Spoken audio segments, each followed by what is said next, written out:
Liewe vrou, ek weet nie altyd hoe om vir jou te wys hoe baie jy vir ons beteken nie. Want wat jy doen,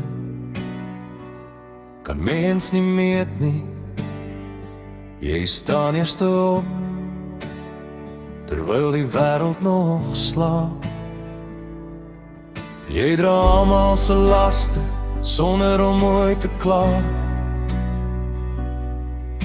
En wanneer die dag klaar is jy steeds die een wat seker maak ons almal is okay. Jy gee en gee en gee tot daar amper niks van jouself oor is nie. Maar steeds kies jy ons elke dag. Jy is nie net my vrake, jy is die hart van hierdie huis.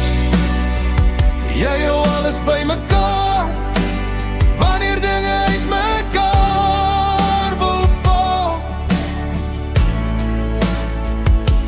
Jy maak seker, die kinders voel veilig. Jy maak seker ons voel geleef. Jy maak seker niemand kort iets nie, selfs wanneer jy self moeg is. Ek sien het raak, ek sien hoe hard jy werk, hoe jy jouself uitput vir die mense wat jy lief het. Ek sien die klein goedjies wat niemand anders sien nie. Die manier hoe jy kyk, of almal geet het, hoe jy stil stres oor dinge wat jy nooit hardop sê nie. Hoe jy liefde wys in elke klein dingetjie wat jy doen. Jy dra ons almal met liefde in jou hande, en ek weet jy kon jouself sien soos ek jou sien, want jy is ongelooflik.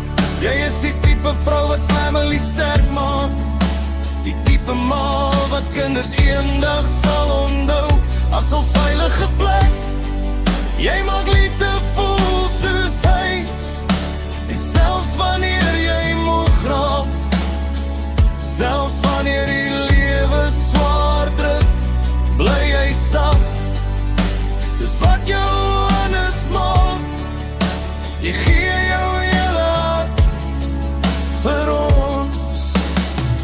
Jy sit altyd laaste, jy maak altyd eerste seker ons is okay. En ek weet nie of ek ooit genoeg sal kan sê. Dankie, dankie dat jy ons dra. Wanneer ons swaar raak, dankie dat jy lief het, met alles in jou. Dankie dat jy my vrou is, dankie dat jy die ma van my kinders is. Want as iemand my ooit vrou regte liefde lyk, sal ek net jou naam sê. Want vir my lyk liefde soos jy